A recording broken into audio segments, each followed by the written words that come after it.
नमस्कार. आजच्या ठळक बातम्या.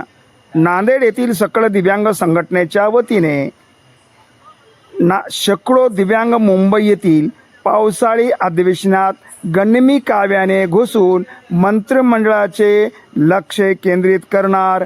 राहुल साळवे, चंपतराव डाकोरे पाटील.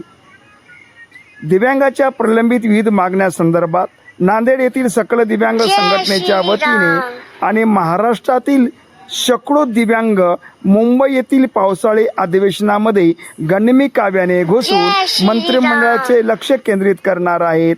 नांदेड जिल्ह्यासह संपूर्ण महाराष्ट्रातील मंत्रिमंडळ आमदार यांना जागे करण्यासाठी शेकडो महाराष्ट्रातील दिव्यांग नेते आणि दिव्यांग कार्यकर्ते आणि दिव्यांगाचे आंदोलनाचे नेतृत्व माननीय राहुल साळवे, चंपतराव डाकोरे पाटील यांच्या नेतृत्वाखाली कुठलीच पूर्वसूचना न देता गनिमी कावा करत पावसाळी अधिवेशनामध्ये दिव्यांग बांधव घुसणार आहेत. कारण निवडणुकीत दिव्यांग वृद्ध निराधारांचे कैवारी म्हणून मतदान केंद्र दिव्यांगाच्या घरी नेऊन मते घेऊन सत्तेत गेल्यानंतर अधिवेशनात दिव्यांगाचे एकही प्रश्न आमदार लक्षवेधीत मांडत नाहीत.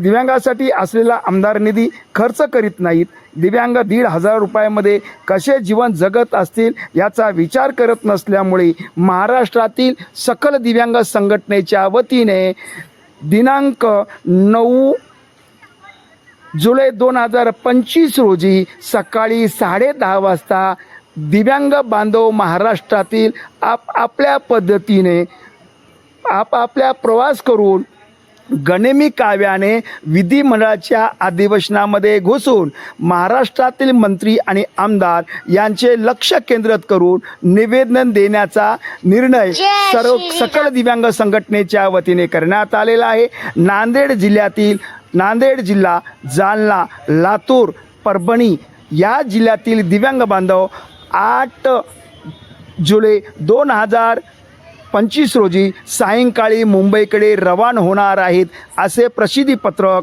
अशी माहिती सकल दिव्यांग संघटनेच्या वतीने करण्यात येत आहे. तरी महाराष्ट्रातील सकल दिव्यांग बांधवांनी आपल्या पद्धतीने या आंदोलनात सहभागी होऊन आंदोलन यशस्वी करावे असे आवाहन सकल दिव्यांग संघटनेच्या वतीने करण्यात येत आहे.